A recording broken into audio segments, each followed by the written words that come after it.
Greetings, it is I, Countess Dracovin, your Lord and Emperor, here at the Dracovin Empire, and welcome. Well, type in those coordinates. We're going to Warp 5, we're returning to Star Trek Adventures. It's been a while since I've talked about it. A couple of months. I actually looked back at how long ago I talked about it last time I did. And yeah, there aren't a lot of topics that I have to talk about it, but today is going to be an interesting one.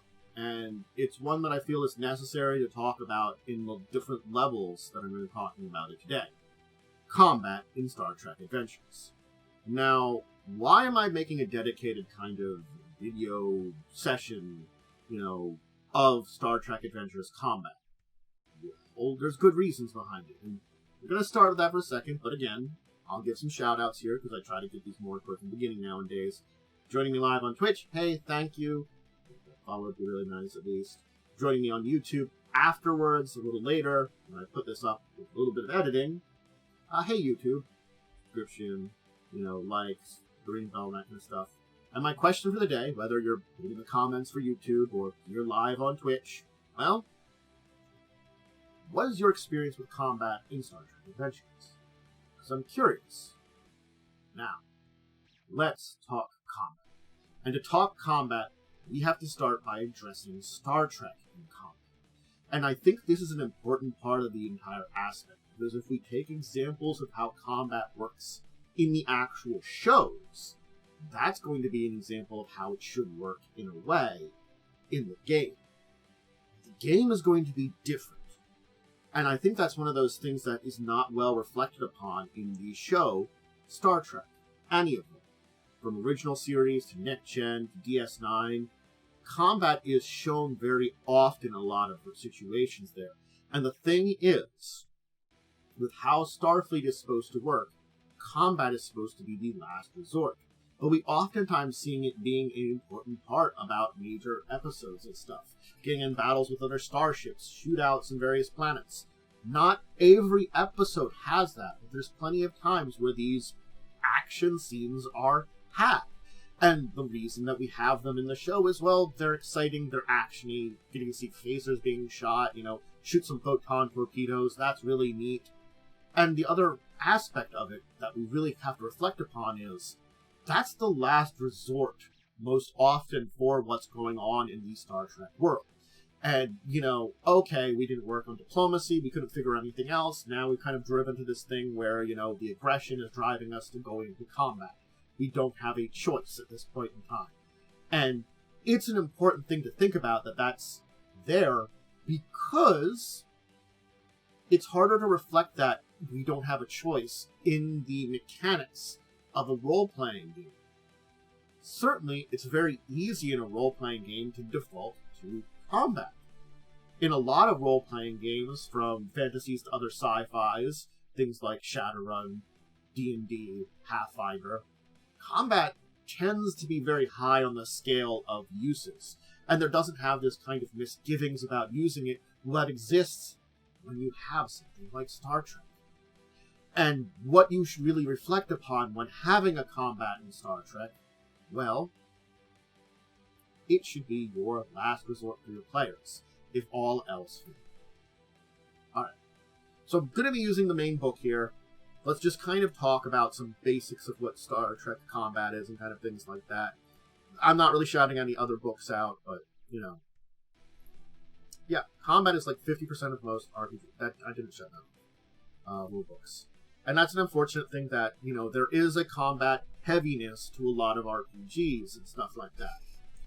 Combat is also a second thought in Star Trek. I'm going to say that because I'm going to talk about 2D20 combat in general for a minute here, finish up my thoughts on Star Trek and combat in the actual universe, and then introduce you to some basic ideas of the combat. Because there are two phases to combat in the Star Trek Adventures book, one of which is probably the one your players are going to do a lot more, and one which is the more visceral, I shoot a phaser at something. Because there is a social combat that exists also, which we do want to mention. I'm not going to dive as deep into that today, because my purpose here today is to talk about the, I shoot things combat in Star Trek. because it is a unique and interesting and different take on things, and it is a thing that should be used sparingly or in the right situations. Your characters are always going to want to think their way out of things. Diplomacy is an important first, discovering what the problem is, communications. There's always these other answers before I pull out a phaser and shoot things. But there shouldn't be this hesitance to do that if it's not needed. And that's an important part about it, too. If you need to fight something in Star Trek, it's there. But where there's a lot of other options first, they should be explored. And it's not to say that there aren't situations, if you're playing during the Dominion War, and you're dealing with the Dominion, well, getting into combat. There have been conflicts throughout Starfleet's history that have existed. Conflicts with the Cardassians, with the Romulans, with the Klingons. So there are issues where, depending on the historical situations in the Star Trek universe, you will use conflict. But a lot of games that you're going to be doing tend to be either within these eras or stories that are around these things without being directly on it. People aren't normally going to have Star Trek war stories of something like a DS9. That requires a level of setup and build-up and character development that getting into that situation is kind of difficult, especially with one that is paramount to that conflict. Being involved in it could exist, but being involved in it and the stories that were told around DS9 are an exception. Most Star Trek stories don't have that wide variety of stuff. Hello, other people. People get live. Because you're here. Sorry about the distraction there. I like kittens and having the house. Anyway, that'll be in the video. Everybody gets to enjoy kittens. The thing about it is, we have to kind of reflect upon things maybe at best like next gen. I'm not saying that you can't have a little bit of that cowboy diplomacy that existed in the original series, because it was more of a Western during that time period, where you're dealing with a lot more threats and dangers that are out there. The universe has been less explored, and you don't understand as many things. And sometimes it requires you to, travel with a big stick, basically, to threaten everybody and keep things in line so that you can be diplomatic. And so, when we talk about combat in your Star Trek Adventures games, your setting is going to be important. The time period is going to be incredibly important to kind of developing and setting up how you're going to use this. If I am playing in Next Gen, I'm probably going to use a lot less combat. If I'm playing, post Next Gen and Voyager, definitely that too. There's still some things left over from the Dominion War and stuff like that, but a lot of it's gone. So there's a lot of these kind of developments and stories that are there. And yes, combat is a major situation in a lot of role-playing games, so you can't get away from it. Your people are going to beat up something no matter what. No matter how much Star Trek nerds they are. Shooting some photon torpedoes at something is going to be cool. And yeah, using phasers, either handheld or shipwise, or photon torpedoes to solve some kind of issue that technically you're not blowing up a sentient or living creature exists. Let's blow up an asteroid, open a hole in this thing, use phasers to disrupt this energy field or something without destroying it. There are other uses for those weapons that become more science-y, but they're also still kind of combat-y, so you're kind of in the middle between that. Now, what do I mean by combat kind of sucks? And by that I mean 2D20 combat isn't great. It's okay. I've certainly had a lot worse combat systems. But my main example of using it has not been from doing Star Trek Adventures, but from playing some of the Fallout RPG, which is another 2D20 system. And in a game that is like Fallout that has a lot more combat, I reflect upon the combat system is passive. Not great, but passive. And I feel like the unfortunate thing is when I compare that to Star Trek Adventures 1, it's not as well developed. Star Trek Adventures is not meant to be. Yeah, there's also stun options, but even stun options are part of combat in a way, That still would be, even if you're stunning someone, you're still getting into a fight. The system itself, again, kind of serviceable. There isn't a lot of depth to it, and we're going to go over that, especially when it's the shooty combat, not the social combat. So, just keep in mind that if you're going to dive into Star Trek Adventures combat, don't expect a lot overall. Kevin, stop playing on my bed. Whatever.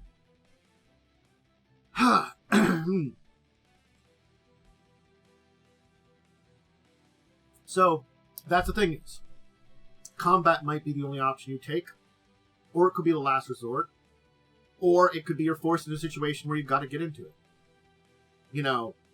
And it's something that your players are going to have to realize, because it is a part of Starfleet, that there's always got to be another way.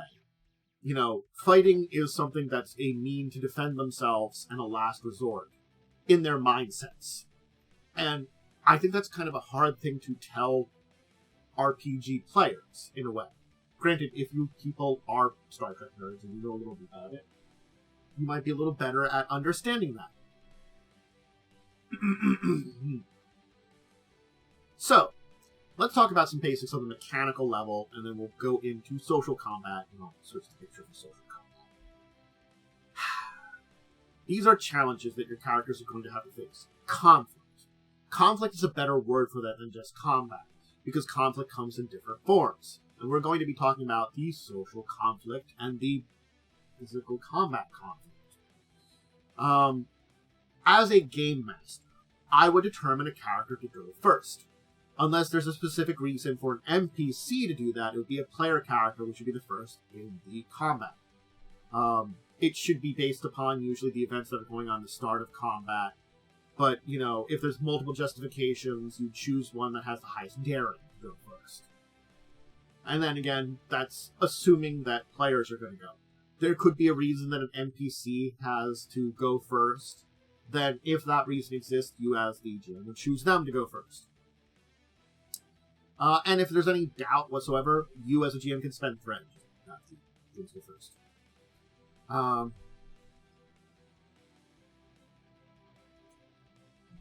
So, side switch. That's the easiest way of saying it. After character, regardless if it's PC or NPC, takes their turn, which they get a single task and a minor action to perform, they hand it over to the opposite side. And again, from the first action, that's usually the NPCs controlled by me, the game master, but it could be in a situation where it's the players that are getting to control first. Now, a player can spend 2 momentum to keep the initiative. What this would do is, instead of handing it over to the other side, they would hand it over to another player character.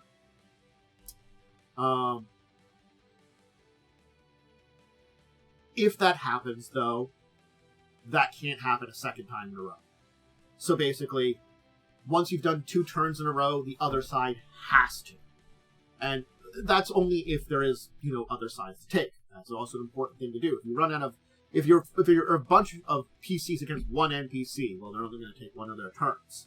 But you can only skip out that switch when it can happen once. And once all their characters have taken turns switching, any remaining characters on a side basically choose their order to take their turns. And when they hand it over, they usually hand it over to a person of their, to a kind of like person of the group's choosing. So the person who gets chosen first, let's say like I choose player A first. They can spend the 2 momentum, hand it over to player B if they want to take it. Then player B has to hand it over to the NPCs. Then me as the GM hands it over to whoever they want to go next. And if I've got my 1 NPC and I don't switch back to me, they can spend more momentum, keep it on their side. If I have another person, they want to, kind of get all their actions in. Or they would take the rest of their turns if they've, like, let's say, players C, D, and E. If they're 5 players. And basically, it's that switching back and forth. Now, me as the DM or GM won't spend momentum to keep to keep the initiative with me. I'm not going to do that. I, at most, am going to spend threat to have the original initiative if I want to get some kind of surprise in there. When there's kind of that doubt, I could do that.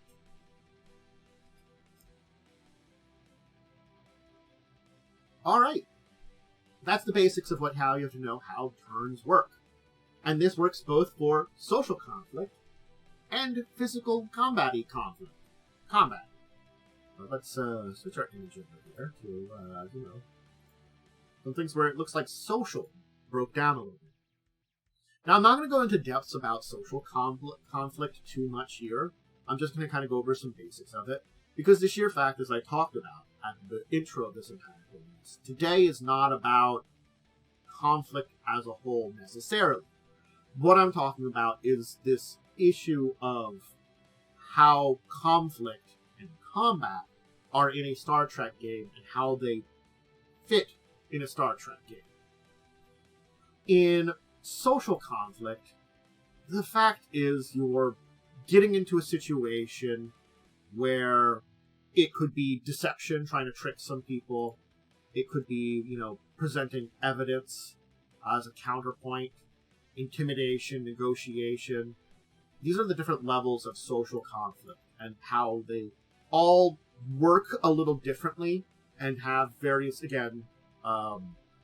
statistics chosen by the game master what's appropriate to roles.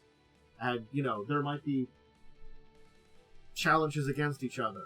I'm really distracted by kittens today. I'm fighting on the bed. And it's a persuasion task, in general, that you're kind of diving into deep into. And, again, I would say you've got the social tools. The setup for a social conflict is in the book. Read more into it if you want to use these. These are going to be probably the ones you're going to use more than that. So this is the more important section, but it's part of the basic rules. And there really isn't a lot more than knowing. It's kind of like diplomacy or persuasion for fantasy games, or like negotiation in something like a Shadowrun or a World of Darkness, where there is a level of this social things, but it might just be one check for these times, maybe some words that you say. This will require a little bit more nuance usually, and maybe a couple of tasks back and forth. You've got your tools. As I said, those tools are deception, evidence, intimidation, negotiation. And you use these to basically present a goal, kind of reach to requirement and kind of thing. And it's not just usually one task normally in this case, but maybe a series of tasks that you kind of have to make, and which tool you use for those tasks ends up the outcome of it. You make it a conflict encounter, an almost conflict encounter in a social means. So that's kind of getting over the basics there. Let's, though, talk about combat.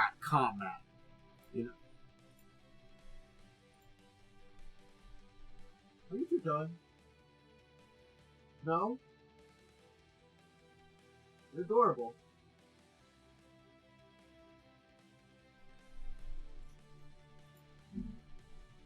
When we talk about combat, when we initiate it, there are important aspects to it that are in any role play.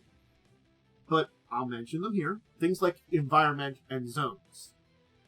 Environment just expresses and represents the general battlefield that you're in, the kind of environment you're in, where you're at. Zones are a kind of subdivision of that. They're 3 dimensions, they're areas of a map. It would be like if you're in a ruined town, or let's say you're in an urban setting, where you're getting into conflict, and combat conflict. Each individual building would be its own zone. So a zone is like a subdivision of the overall environment that you've kind of built up into to represent the different things, where there might be subdivisions of how the environment works. It's kind of like you have your terrain, and various objects and places in that terrain are your individual zones where different modifiers might apply.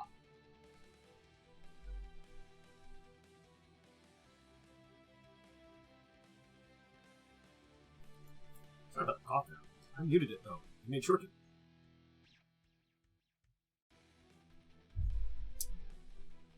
All this stuff tends to be a little abstract in Star Trek Adventures. I'm not going to have a battle board normally the same way. I might just measure certain things because distances are a little obscure. We're going to talk about that in a minute. And it's just kind of defining where zones you are, how far are you from other things between those different zones, how the zones are affecting you, and being between them and traveling between them and how easy or hard it is to kind of determined by generalistic ways. Using an environment and zones, maybe even a map, is a way to kind of give yourself some basics of this, but you're not going to have, like, the map grids of a Dungeons & Dragons or a Pathfinder or a lot of other role-playing games where you need these exact maps. They're going to be general kind of things, if you have anything at all.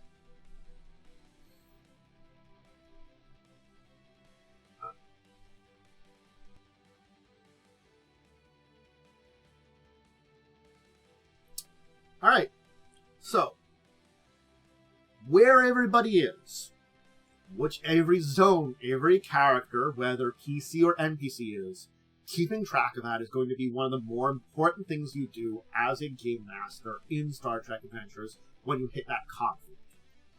While initiative is actually really easy to do, you don't really have to keep track of it. You're just keeping track of what side it's on, basically. Oh, you took your turn. Are you spending some momentum to keep it? No, one of my people went. I've used this guy, don't have to use the rest of them. Oh, which of you hasn't gone? You go next. And keep going until everybody's done, and then you're on the next turn. And, you know, it's probably just going to repeat the same thing, or just, in the next turn, I might just hand it off to, like, you know, oh, which of you wants to go first, you know. There's a less formality to a lot of the initiative, but because it's that kind of back and forth thing, and, you know, just kind of, like, choosing things to do, it ends up being, like, easy. And so zones become the most important thing that you're going to have to really think about, because it's your area of influence. There are complete possibilities if you have a larger, complex scene that's very difficult, that, you know, maybe having some kind of sketched map would be good. But in general, most combats where you know the environment and the zones, you don't really even remember anything. It's probably like 1 or 2 zones at most, and just the general environment, which gives some basic statistics. And there you go. But you could have that urban environment with 10 different buildings, which each have different ways of working, like different windows, different things like that, that there might be something. Or like a complex, you know, natural scene with all kinds of different barriers and chasms and maybe a lake or something that's in a small area, that, or pond, I'd probably even a lake, that all have different effects on how characters in those areas would be affected by it. And so, like, complexity breeds a need for a sketch back or more notes or something. You get down to that kind of tokens and miniatures and stuff, but again, you're not going to need a grid. So, you need general distance for movement and range attacks. That's the important thing here. But we're not measuring distance the same way we would in a lot of ways. And that's an important thing to do. You, as a person that creates the environment, know the distances between zones. You define these distances by the basically 4 distance combinations that you have. So there's 1 state and 4 categories of distance to keep things relatively simple. The state is reach. As simple as that. Can I reach and pick up something? Can I pet this kitten? It's trying to murder my hand a little bit. Can I pick up my phone? Yeah. These are all within reach to me. The kitten was almost not. Shit. But that makes it reach. It's there. It's easily interactable, easily manipulative. It's close combat if you're fighting. It's actions that you need to be, like, interacting directly with the target. It's, again, not a specific range. It could involve me making minor movements to, like, you know, me stepping, like, a couple of steps over to the other side of the room might still be within reach. You know, it's just like, I got a couple of steps. I can grab something. I can come back. You know, that's reach. it still has this level nebulous, you know. All right, get out from back behind you, right now.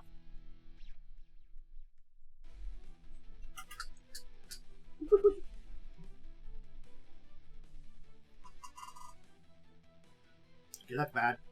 On the computer.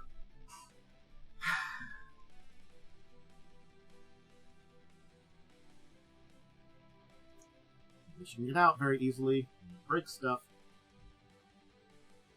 Very distracted by kittens today.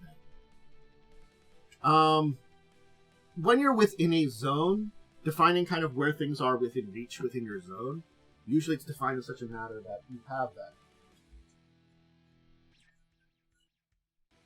Yeah, that was difficult, wasn't it? Come here, you. That was not a place to go. Augie. You. Don't go back.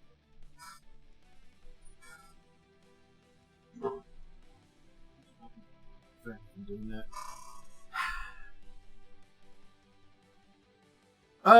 Where was I? Oh, yeah. Being within reach of an enemy is disruptive and distracting. It's there, it's trying to get you. So, if you're doing something that isn't a melee attack, you get a +1 difficulty to the tasks. You know, that's, I guess, the mechanical part of everything here, that you're within the arm's length of other individuals that are going to mess with you. So, that's the state of reach. So it's kind of like when you're in a zone, you've defined an area that's within reach of you. That's within, like, a pretty small range.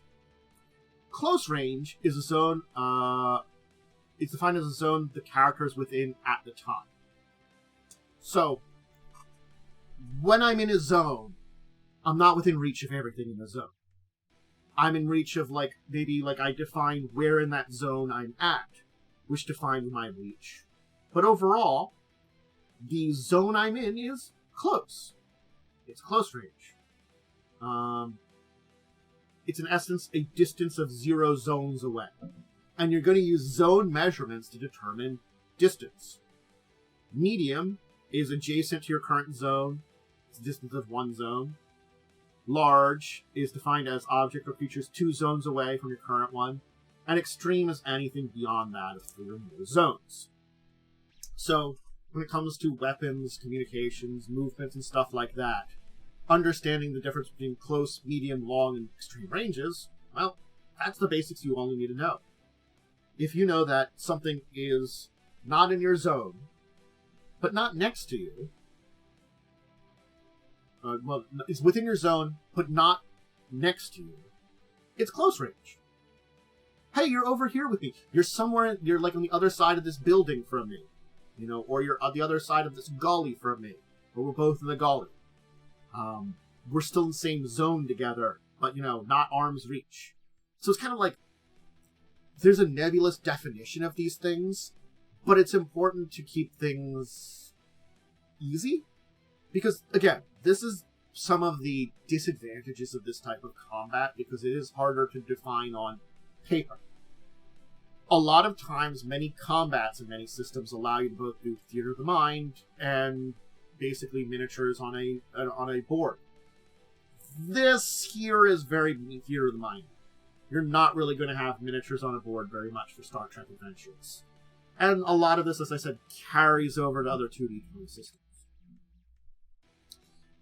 Perception just is at longer range. It is harder to detect things, and you can use the range to kind of detect, to tell how far you can see on things. Moving anywhere within medium range is a minor action, not a task. So that's a good thing to keep in mind. I can, on my turn, remember, you get a task and a minor action on your turn during any of these combats or conflicts, and me moving within medium range, 1 zone over, is just a minor action. To move within my same one would probably be minor action. Hey, I want to go into melee with that person within my zone that's close, but I'm not adjacent, I'm not in reach of them. I'm going to use my minor action to move up and become within reach of them. Now I can melee them, or I'm going to move over to the next zone over and kind of retreat. Moving farther than that requires a task. But it's a difficulty 0 under most circumstances. If there's special terrain or something that could be rough terrain, hindering, or hazardous and stuff like, you'd probably increase the difficulty. And the consequences of failure is based on the kind of terrain you'd be influencing in. If you're in something that's dangerous, then failure might mean exposure to that dangerous things. Hey, there's this, deadly swamp I've got to balance across to move through here. Oops, I fell into the deadly swamp. That kind of thing. And the movement can take on different forms. Running, walking, jumping across gaps, going down sheer drops, swimming through bodies of water, climbing up surfaces, and that kind of stuff. Difficulty can affect if it takes on some of those other forms and stuff, too. And again, it could be that, depending on the distance you're moving, if I'm moving to very extreme ranges, you also might give someone a difficulty then, too, because it's difficulty to, jog or move it that fast, very easily and stuff like that, too. Because distance hazards all can have an effect on kind of how difficult it is. If you're only moving to, honestly long range, because that's the first time you have to make a check for your task, and it's only a little bit of hazard. It's different than long versus extreme. Now, terrain effects are present in a zone in a lot of ways. And you will define those terrain effects oftentimes in the way that you define the environment you have. But there are some ones that vary between different zones and terrains that are kind of natural things that you kind of have to talk about. And, well, there's two of them. Cover and interactive objects. These are going to be important to defining your terrain, your zones, your environment, where you're at. Defining cover is a pretty good one. It, basically interferes with people's ability to see you, to attack you clearly, has resistance to attacks. It could be the zone provides it, or just part of the zone does. Part of the environment that kind of you get into. There's a wall that you'd be in cover behind, or maybe a fallen tree if you're out in some kind of natural area, a rock formation. And the interactive objects can be the same way. Doors and windows are the easiest ones, but control panels, computer terminals, objects that just might be there, where it might need, in some sort of situations, a minor action to interact with, or a task if it's very complex. Opening a door or window would be a minor action, while, in most cases, while interacting with a computer terminal would be a task. But these objects of interaction, as you define them in your zones, might be important. Maybe that terminal activates a force field and you can use it to, cut yourself off from the enemy troops that are trying to get to you or something like that, or the people that are trying to fire weapons at you or get to you. Maybe they close up the doors and lock them. Maybe they provide you the information you're looking for while your friends and allies basically hold off the enemy.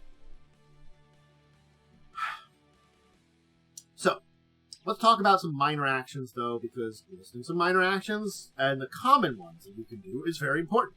And as I said, minor actions tend to be things that you can take of one in your turn, and they are kind of actions that normally you don't have to roll for. They're basically small things that you can just do. You can do any number of minor actions on your turn. But only the first one comes with no cost.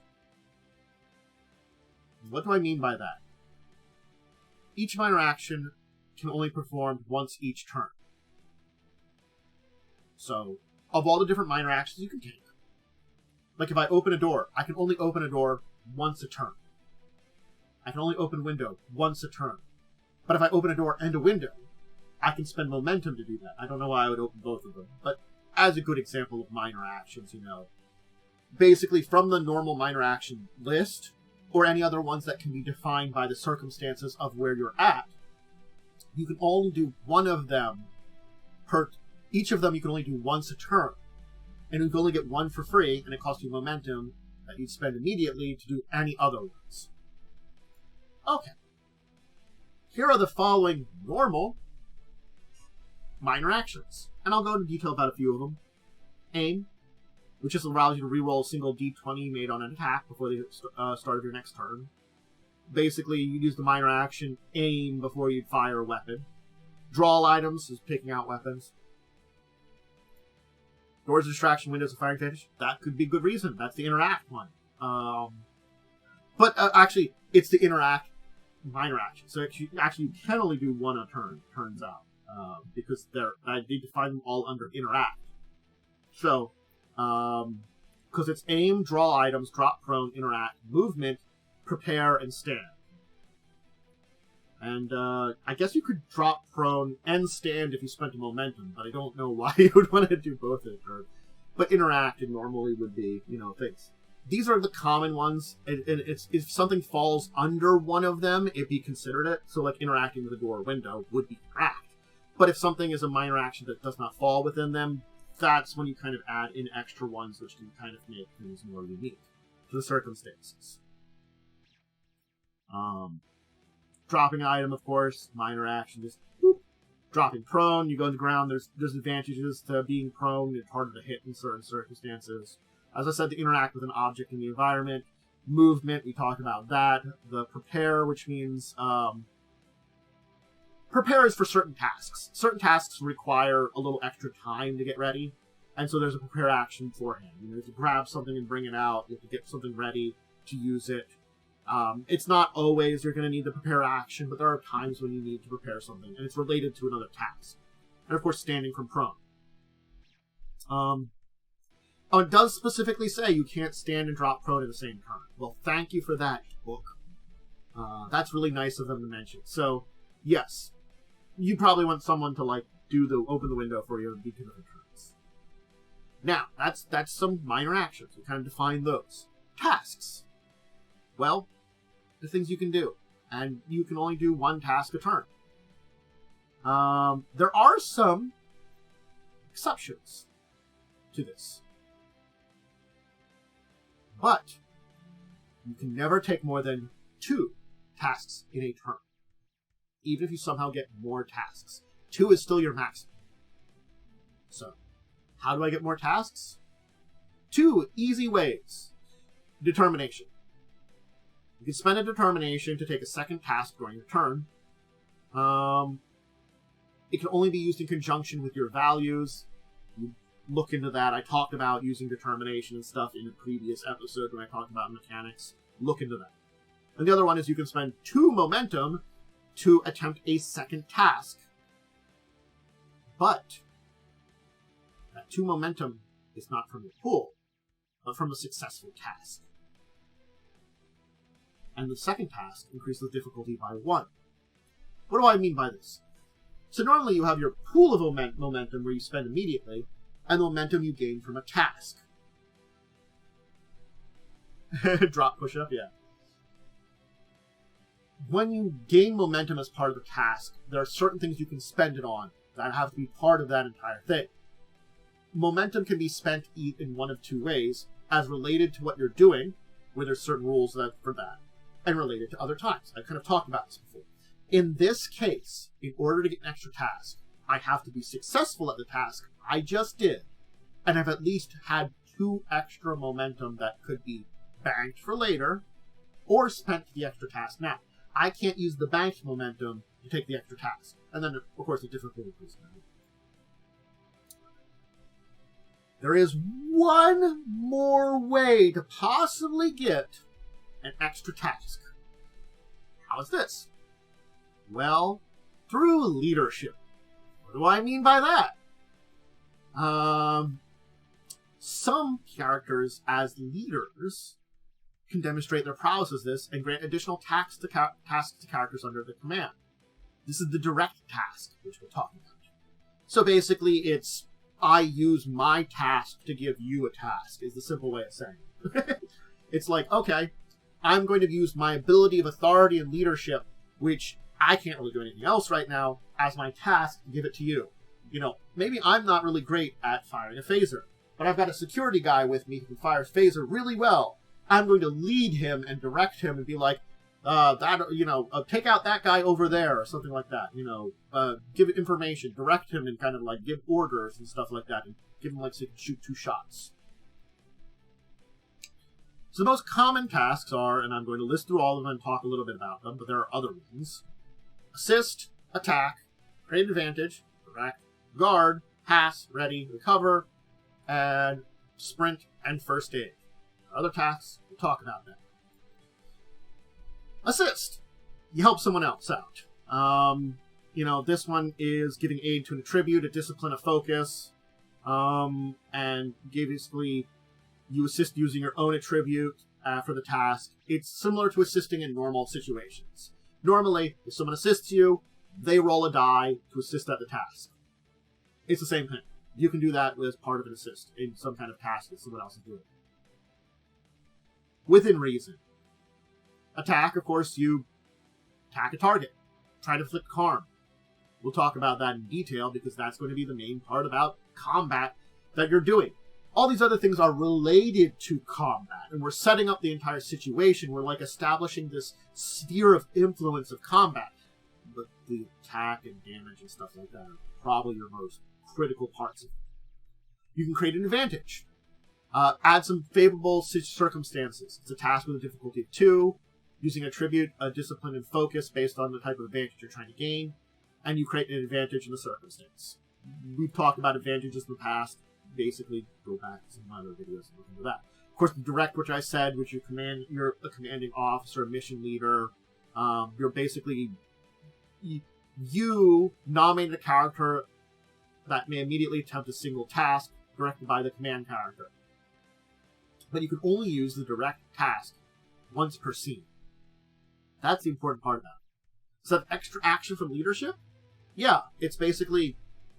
The circumstance would be, rather than me giving them an extra task on their turn, I make a leadership check and then allow them to immediately take a task of some kind that I've directed them to, whether they've taken their turn or not. And this will be beyond whatever they take on their turn. And again, that's once per scene. It's meant to be a thing that, you're adding a little bit of extra thing and moving that around. So, guard, you move into a defensive position. It's tasked with a difficulty of 0.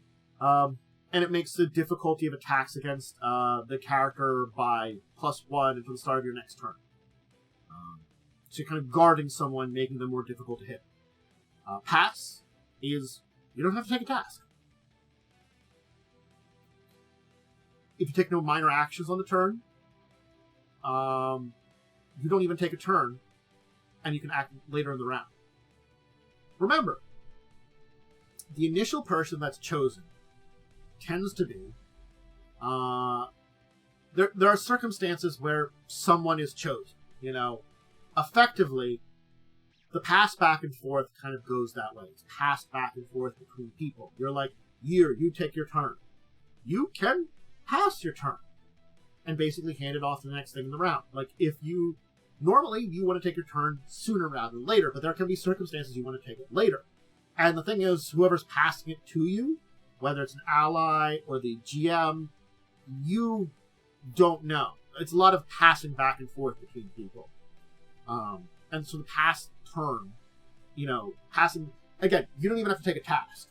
But as if you take a task and a minor action, you can put your initiative to a little later. You can ready. It's as what it sounds like. You wait for a certain circumstance or an event to occur before taking a task. Whatever that situation is, you declare it. You say, if this happens, I will do this task. If this person bursts through the door, I'll shoot him with a phaser. That kind of thing. That's readying a task of shooting someone with a phaser. If it doesn't occur before your next turn, it's just lost. It's like most readied actions in other games, You prepare for something that you can react to it. If it happens, it happens. If it doesn't, it doesn't. But you can still do your minor actions as normal. So that basically means if you're readying a task, you can do all the setup for it, moving to a location. Maybe if there's a, minor task of preparing or some kind of interaction you have to do to set up for what your ready task is, you can do that.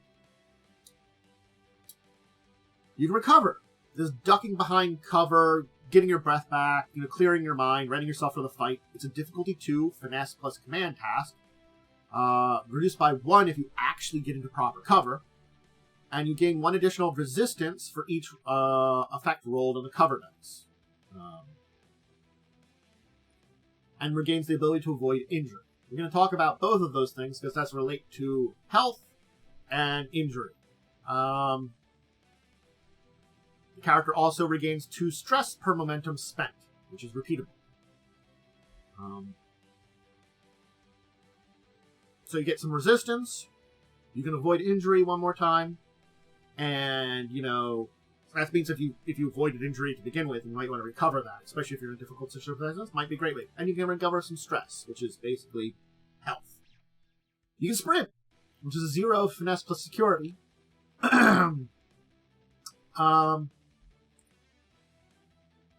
Success means you move to medium range and an additional zone per momentum spent, repeatable.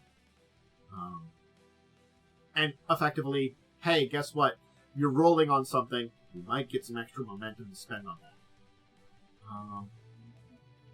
But you can't use the movement minor action with a sprint. That's it. First aid, stabilize an injured person within reach. Daring plus medicine, difficulty 1. Success means you're stabilized and will not die at the end of the scene, but they remain incapacitated. You can also spend 2 momentum to get the patient back in the fight right away, as if they'd spent a determination to ignore the injury. Which that means if they don't have the determination to spend that, you can spend 2 momentum as another character spending a task to do that. And those are all the basic tasks. There are other tasks that you could take in combat, depending on the circumstances. Repair disable equipment during combat, it could be useful. Perform other activities that don't relate to the fighting. Desperate or dangerous situations might require extended tasks or challenges that are outside the normal battle range, getting into those situations. So there's a lot more to the entire thing and its way of doing things. Let's talk the actual progress of making an attack and then injuring someone and all that kind of thing. Because understanding that, it's important here. We're going over the basics of how this all works. Better give you, some things. So attacking. It is the direct task of combat that you're going to be doing. And, you choose a weapon. Pretty obvious there. Can be melee, and then, could be ranged. And,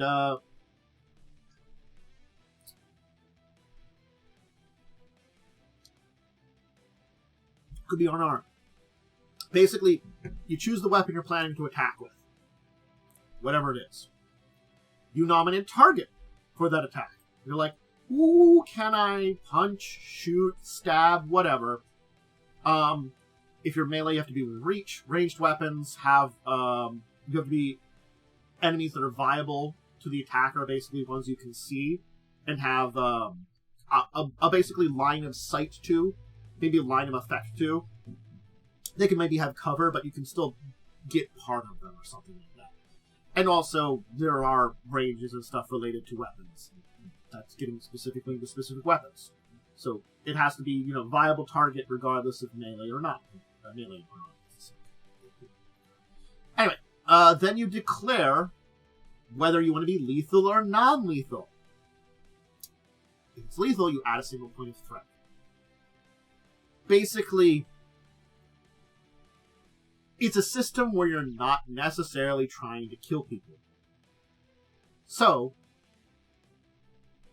unlike Dungeons & Dragons or Pathfinder, any of those things, where, okay, there are choices of making if you want to kill someone or not kill someone. There are circumstances where you don't have that choice.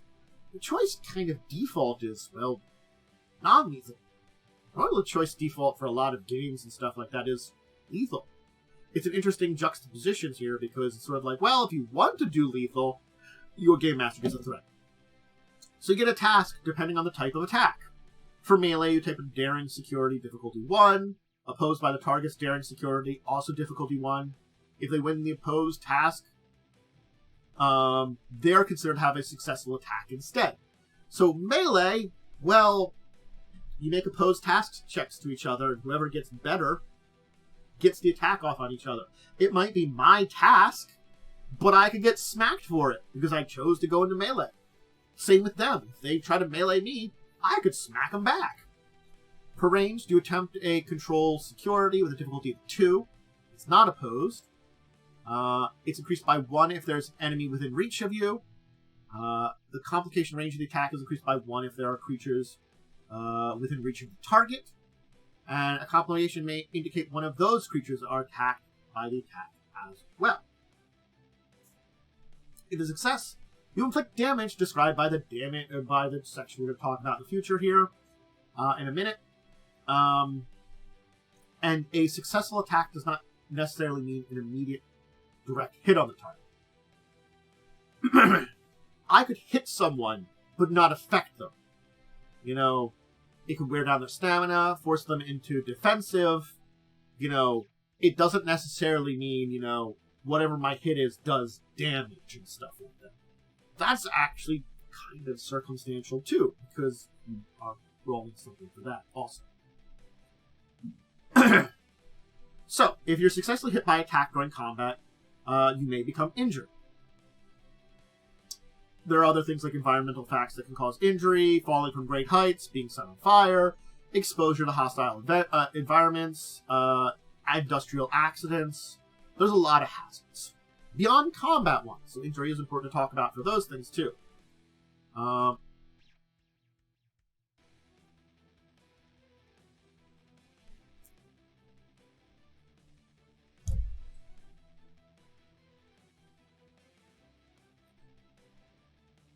Everything that affects you has a damage rating, which would be a number of challenge dice, or the little Starfleet symbols, with the total rolled applied against the character. You have to remember our good friends, the challenge dice, which we've kind of talked about before.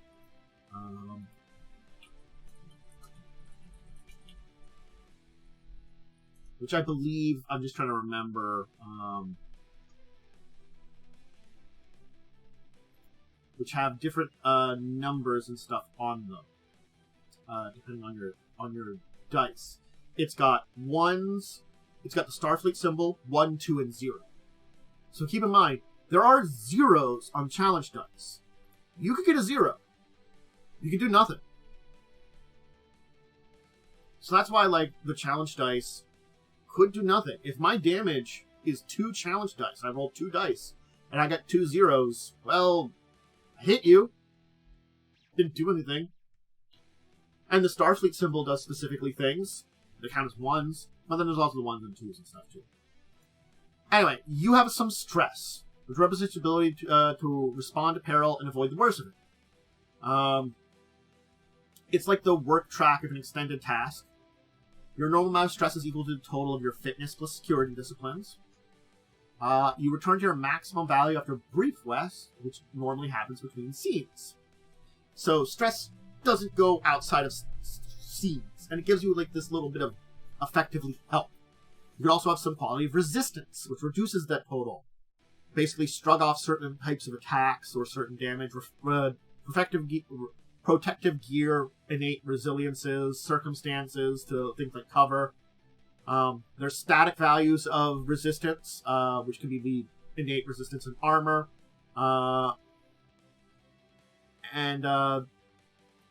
Basically, there's also challenge symbol ones that represent inconsistent or circumstantial protection, such as cover. You're suffering damage. You roll the challenge dice for the attack, or hazard damage, whatever it is. The total is rolled, and the amount of damage for the attack or hazard is inflicted.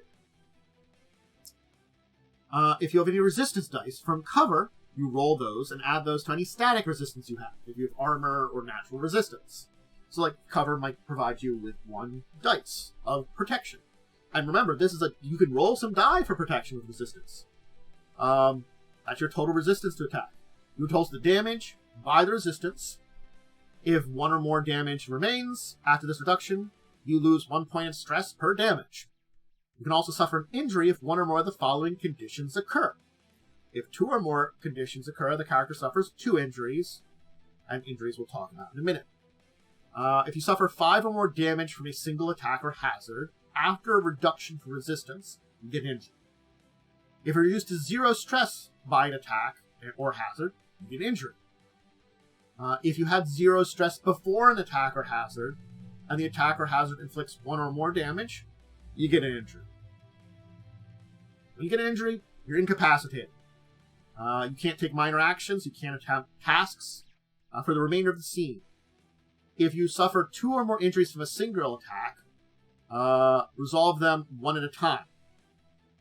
If you're already injured by a non-lethal attack, then another injury turns into a lethal injury. So if you're injured by something non-lethal, you're already injured by it. Another injury, regardless of any kind, lethal or non-lethal, becomes lethal injury. If you've already been injured by a lethal attack, another one kills you instantly. And at GM's discretion, you get disintegrated.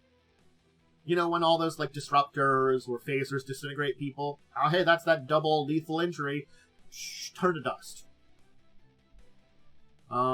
Objects have structure instead of stress, so that's kind of like a health for them. And a lot of resilience and stuff like that, resenting durability. If an object would suffer an injury, it gets broken instead. Those are some notes for this.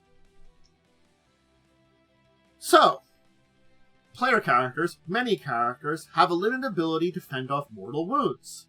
And, basically by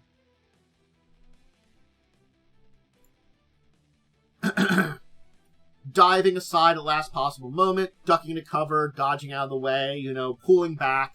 Effectively, you can suffer some injuries, but not suffer some injuries.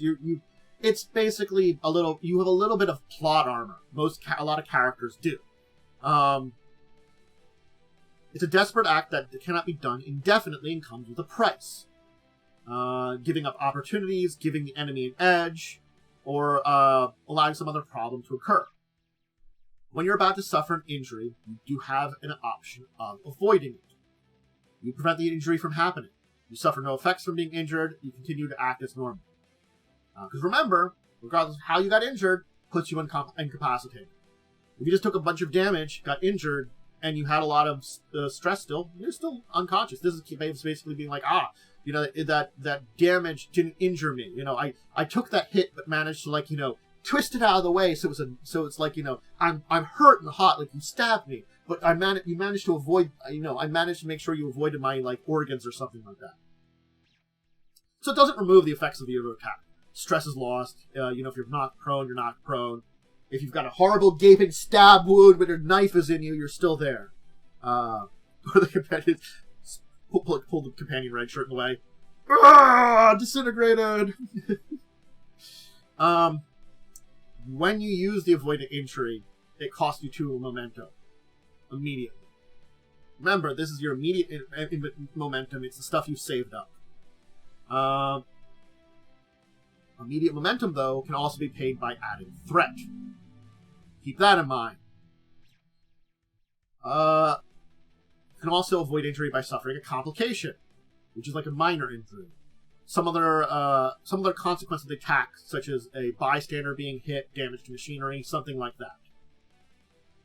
You can only avoid an injury once per scene under normal circumstances, regardless of how the price is paid. You can obtain more ability to do that by using the recover task we talked about, which allows you to gain 1 additional chance to avoid injury for a scene. You cannot stockpile extra chances to avoid injury. If you already have a chance to avoid it, you can't get 1 for later. And if it's left unused at the end of the scene, it's lost. Basically, it's a pool of 1, you can recover it, you know, using a recovery task, basically taking a turn to basically going, oh god, or like, let me patch myself up, let me put some, like, you know, tear my shirt off and wrap it around my horrible stabbed wound. I still have taken the stress damage, but I'm like, alright, I'm good to go. I avoided a serious injury. Oh god, I'm able to take another one. So yeah. We talked about it, how injured characters are basically out of the fight. Can't take minor actions, can't take tasks. You're down and out for the count. you can't target an injured character as a player unless you add one threat, or if an NPC spends one threat. Though enemies might do stuff in other ways, such as capturing them. That might be a thing that it's like we weren't going to take what, it's like, oh, hey, you're injured and down. We can take you alive. But if you're a PC and want to hit someone who's down, you add a threat. Which, honestly speaking, a GM might be encouraged to use. That's not very Starfleet, trying to take out someone who's down. Just saying.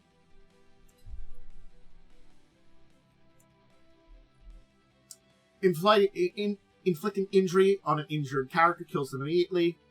That's an important part about it. If the attack was non-lethal, character recovers from the injury, though there could be some complications from the non-lethal attacks at the start of the next scene, automatically. You regain conscious, you could be a little dizzy, disoriented for a few moments. You could have been captured, of course, which has a lot of other problems. If it came from a lethal attack, things would get worse. At the end of the scene, which character has suffered a lethal attack, they will die unless they receive first aid. As a game master, I would not end the scene reasonably before the characters have a chance to attempt first aid. Basically, I don't end that scene, have the character die. I'm like, I give you a chance to try to save them. You're still injured if you receive first aid. You're still unable to make minor tasks or attempt tasks until you've been properly healed, but you don't die. The first aid keeps the death away. And again, there are a couple ways that you can immediately deal with injuries. Of course, I mentioned first aid, which, if you're in reach, we talk about that as an action, getting someone back up into the fray. And the other one, which I kind of mentioned with first aid, is determination. If you have spent a determination, you can ignore the effects of an injury for the remainder of the scene. This use of it does not require you to have a value appropriate to the situation. The use is always available. That's an important part about this determination. Always available if you're trying to basically ignore an injury. Because you're still injured. Incapacitated is a protection. So, if you're injured and you spend that determination, the enemy doesn't have to spend the threat to attack you. A lethal injury could very easily become fatal if you push yourself. And at the end of the scene, you return to the effects of the injury as normal. But any medical tasks made to heal that increase the difficulty by 2. You pushed yourself too hard. So healing an injury is different. Can't be done during combat. You require treatment for movement. It requires a control plus medicine task, difficulty 2. The tools, the place of performance, injury-related complications that could have happened. All these are important things to note during this time. It's easier to treat a injured person in a sick bay than it is to provide help in a campsite somewhere. When you have a basic med kit. And success on the task removes the injury completely, as well as any complications. And the basic difficulty is control plus medicine difficulty 2. But again, situation can affect that. Complications due to injury, healing it straightforward. Control plus medicine task with a difficulty 2 to remove a complication. These complications can be removed for 2 momentum each repeatedly. Now, the last part of this entire thing that we can talk about is to finish up the basics of combat, there is some non-linear combat that uses advantage and complications in the basis of combat. I would say this one here, where you can't directly affect attacks, opponents, and stuff like that, but you're still fighting each other, it becomes more puzzly, where having basic turns doesn't really matter very much. So there is a non-linear combat that occur. I'm not going to go to too depths into that. It's just the form of this entire thing that happens. And there are other places to spend momentum. when we talk about types of attack, it usually has a type, a damage rating, a size, and qualities. There's damage effects, usually. When you roll a Starfleet symbol on a challenge dice, you have an effect, and you add effects to your things. All damage effects that apply to the attack can be triggered. You basically spend them there. The damage will be number of challenge dice. There are all weapons have additional challenge dice equal to their damage rating, equal to the security discipline of a character. So if the damage rating of something is 1, then you get and your security is 3, you do all 4 challenge dice. And I will also note there is an entire list of momentum spending. I forgot to mention that for things to do in combat. It's a chart. Check it out if you really want to get into it. I'm not going to get into the damage effects because this is the situation where you have you benefit from effect when you roll the symbol on the challenge dice, and when you roll that, all damage effects that apply are triggered. Each weapon will mention its kind of damage effects. There are also qualities that affect the way a weapon functions. Some in positive ways, other having restrictions.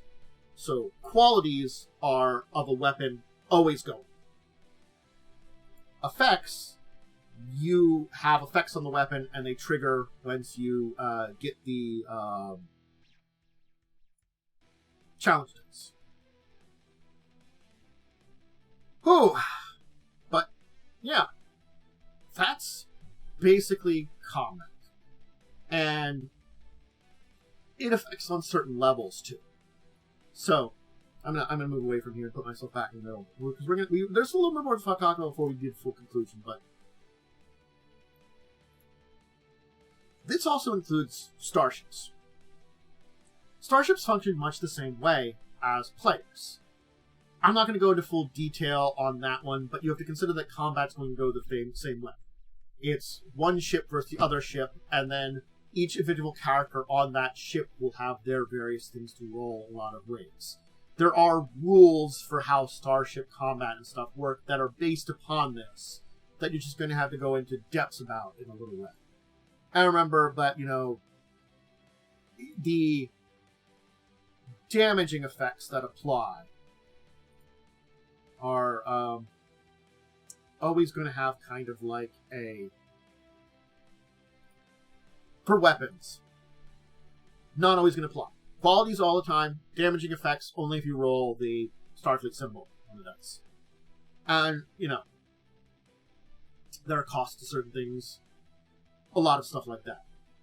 You can look up a lot of melee weapons, ranged weapons and stuff in the basic book. A lot of equipment there in the technology section. And I'll give you some basic stats on how these work a lot of times. Like a standard Type 1 phaser does 2 challenge dice plus your security. So like if you have a security 5, you do 7. I mean, you're really good at hitting the mark and doing damage. Especially if you're trying to stun someone, you're good at just blasting someone and stunning them. Ha. Yeah, Starship combat and Starship rules are their own thing, but they fundamentally build upon from the rules in combat in existence. So it's definitely something I should mention. I think I've basically talked about it a little bit here and there, but maybe we'll do our own episode on starships and starship combat just to get those. That might be a good one to do in the future here. So I'm going to leave it here and just say right now, it is related to it in a way a lot of it works, but we'll break it down a little bit more on its own things, because I feel like that's a probably good thing to do after other things we've talked about, because starships are honestly the player character that's every player character, if that's a great way of saying it. Like the Enterprise for Next Generation or Original Series or any of those other perspective Enterprises is a character in itself that is all the PCs while being none of the PCs. It's not quite an NPC, It's not quite a PC, but it is its own character that's part of your crew and part of your group in an interesting way. I hope you now understand how to do conflict and combat. Again, as I've kind of specified here a little bit, the combat in the system is not terrible. It's passable. But it's really simple. It's built in such a way that it does honestly encourage you not to go into it. You don't have the depths of a lot of combat there. There's not a lot of extra things. Sort of like, you're getting into a phaser fight, you're shooting a phaser. While a lot of other combat systems will have, special abilities, spells, effects, various types of weapons, combat maneuvers, all these kind of things that add depth to a combat. You don't really get that in Star Trek because you're not really supposed to get that in Star Trek. Fundamentally, it's a system where, honestly speaking, if you're using combat, something's gone wrong. And you're being forced to use combat. Or the situation just, you can't do anything else. That's kind of, I try to say that, it's sort of like, yeah. So, it's one of those circumstances where the, honestly, poor mechanics and simple mechanics of the combat reflect actually the game world very well. It's one of those things that I did kind of preface at the beginning of this entire video, how I believe 2D20 combat is not great. As I've talked with some other people, some other friends in the channel, like Momo, who's done more deep dives into 2D20 combat with Fallout, how the system itself isn't great still, even though that it's a little bit more developed. In this 2D20 in particular, where it's a lot more simple and primitive, it reflects those problems with it even more. But again, you don't really need it. It doesn't need that combat. You shouldn't need that combat. It should be that, it's there just in case everything goes to shit.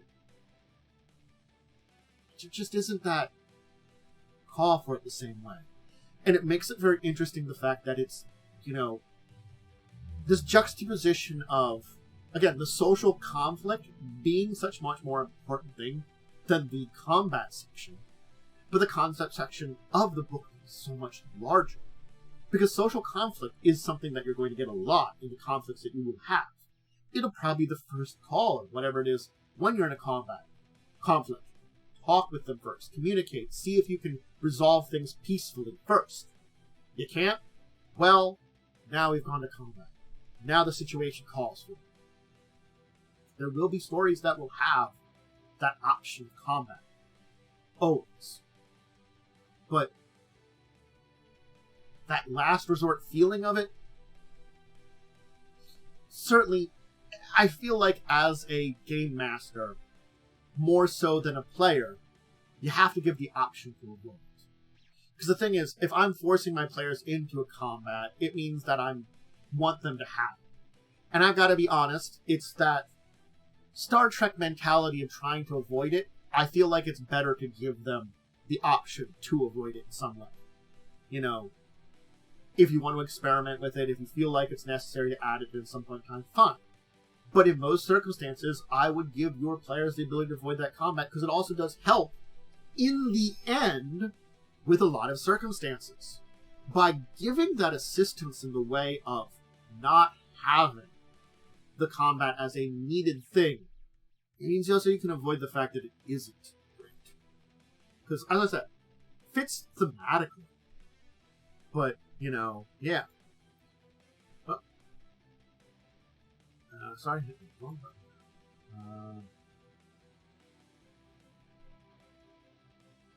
button. Protect someone, escape, capture, there is a good reasons to have it, but you're not. The depths of the firefight are not related around that combat occurring, it's sort of like, yeah, I think that's the entire thing is. A lot of those times, you're certainly never going to be the aggressor.